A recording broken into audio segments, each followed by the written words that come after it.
Hawksbee and Charlie Baker here on talkSPORT. Our producer alerted us earlier on to the front cover of the Marca, the Spanish sports newspaper. The headline is Alexander-Arnold, Liverpool already know that he will not renew.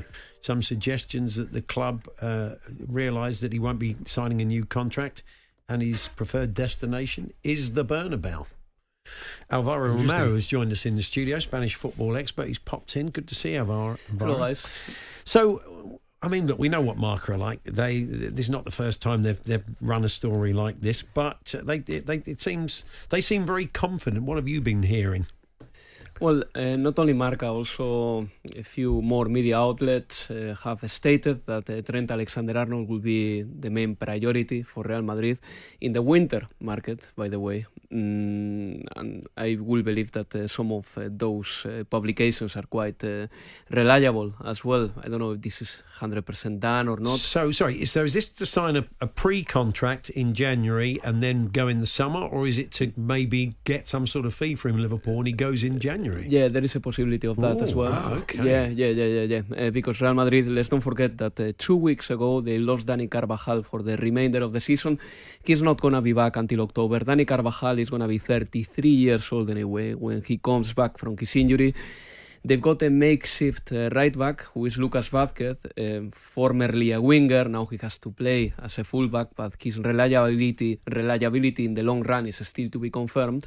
So it makes a lot of sense, this sporting story. I don't know if it's going to happen, but definitely Real Madrid has Trent Alexander-Arnold as a top priority, if possible, for January. It's an exciting prospect for him. Obviously, I mean, if he stays at Liverpool, a very successful club where he's well thought of, but he may just fancy a bit of a life adventure at this stage. He's been at the club. He's won everything as well. He's won everything he needs to with the league, Champions League. Yeah, he has, and he has played a lot against Real Madrid as well. He has played so well against Real Madrid, we have to say. I remember Vinicius scoring from his flank in a Champions League final.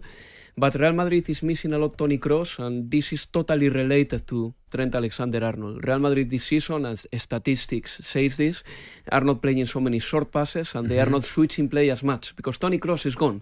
And Trent Alexander-Arnold, from another angle, from the right-hand side, he can somehow compensate a little bit that lack of long balls that Real Madrid is showing right now. So, there is a possibility as well that from the style point of view, Real Madrid needs a right back who can actually play as a midfielder. It's going to be interesting to see what happens. Is he a big enough name globally that the Real Madrid fans would get excited about this? I think so. Yeah. Of course, when Dani Carvajal comes back, Dani Carvajal has a status at Real Madrid.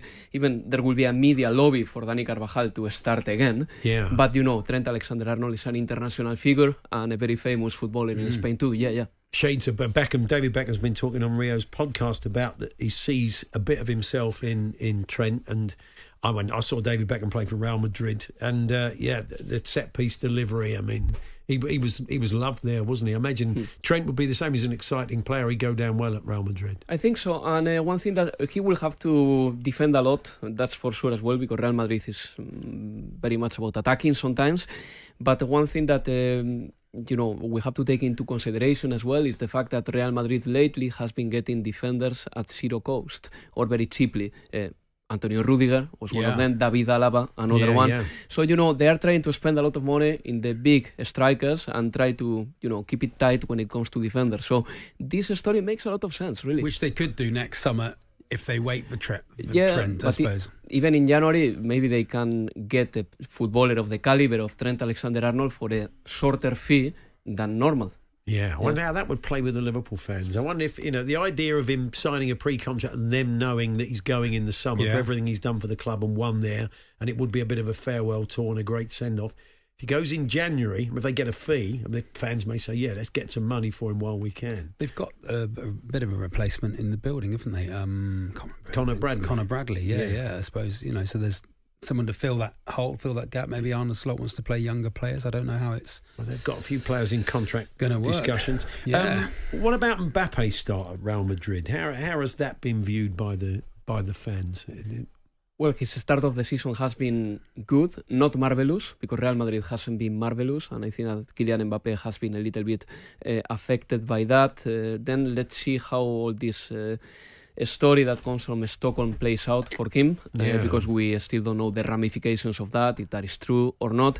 But I think that Kylian Mbappe's landing in Spanish football has been good, but not as sublime as Cristiano Ronaldo's, for example. But it's also down to the fact that Barcelona is playing so well that Barcelona is eclipsing and overshadowing as well what other teams are doing. Now, we have just appointed, as I'm sure you're aware, Alvaro, a overseas coach once again for the third time. Thomas Tuchel was taken over as the England coach. And a lot of people were getting in touch yesterday and said the top footballing nations, the nations that win things, they would never even dream of appointing an overseas coach. And obviously Spain is among them. Have they? I mean, there's one we can flag up. It's a kind of technicality. It's happened once, but so tell us who that was. You think it was the great Alfredo Di Stefano, born in Argentina. He played football in Colombia, and then he was naturalized Spanish. And he played for Spain, and he coached the Spanish national side. But so it's slightly different, isn't it? Yeah. Other than Di Stefano, I don't remember any other manager, not even any rumor of any non-Spanish manager just taking over the Spanish national side. Yeah, I mean, but would that be because Spain have always had a certain way of playing, and so all coaches are sort of coached in a similar way? So the best one of those normally is the next cab off the rank. Yeah, but it hasn't always been like this, because I remember that during the 80s and the 90s, it's true that Spain wasn't doing great. And they resorted to managers that had very different styles to what you would associate to Spanish football now. Javier Clemente was the ultra-defensive, Jose Mourinho hyperbolic man. And they resorted to this man like 20, 30 years ago. But since Spain started doing very well, and that I will say that we can date it to 1999 when they won the Under-20 World Cup, since then they have had a structure, a style, and a guidebook. And they haven't gotten very far away from it. Whereas I don't think that in England there is such a guidebook. In fact, just very quickly, Luis de la Fuente, the current national coach, started his stint just losing his second game. But there were no so many doubts about him. Lee Carsley lost the third game, and he's out now. Yeah, you know, there is more patience in Spain. And he came up through the age group team, so it's the same. It was the same pathway, wasn't it? Absolutely, and he won the Under-21 tournament in 2019, but Carsley did it in 2023 as well. Yeah. So, you know, there are many parallel characteristics between De La Fuente and Carsley, but De La Fuente stayed because there is more patience in Spain.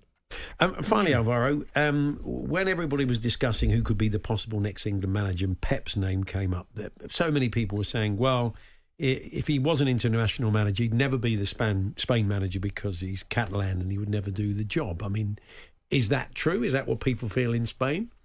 Guardiola won't coach Spain. It's not happening. No. It wouldn't happen. Really? No. I think that Guardiola wouldn't want it, and if he wanted it, in the very hypothetical case, that wouldn't be tolerated by all the media outlets from Madrid. No, that mix cannot happen. It will be something that I cannot see happening. Really, it will be catastrophic. Yeah. No way. Hasn't he managed? Because the Catalan team play now and again. Catalonia play now and again. Doesn't he coach them? Hasn't he managed them for some games in the past? Maybe yes. I don't remember that, but he played for Spain definitely, and of course he won the Olympics in 1992 for Spain. But that was a totally different era, really. Right. It's a very different time. And Guardiola has been very vocal about his Catalonian pride and feelings and all that. I don't think that can ever happen. No. He's the kind. I mean, somebody suggested we were chatting to Tim Vickery, and somebody said he'll be the coach of Brazil one day. Yeah. And they've sort of toyed with Ancelotti. Yeah. So that's not a ridiculous suggestion. Can you? What do you see him doing post Manchester City? Well, I think Guardiola has treasured the idea in the past of training, coaching the national side, and then going back to an academy. I think that from previous interviews, you can really get that is more or less his route, like one national side and then one academy, and finish off a very good career. Brazil or Argentina make more sense to me than coaching Spain, for sure. The Spain thing is not happening. Yeah. Okay, well, that's a pretty I love it. Categorical. That is definitely not going to happen. So, don't look out for that one. Don't have a little cheeky... It's Sir Alex for England all over again. Don't have £2.50 on that one with the Paddy Power. Paul Hawksbee and Andy Jacobs, Monday to Friday afternoons 1 till 4 on AM, on DAB, via the talkSPORT app and on your smart speaker. talkSPORT.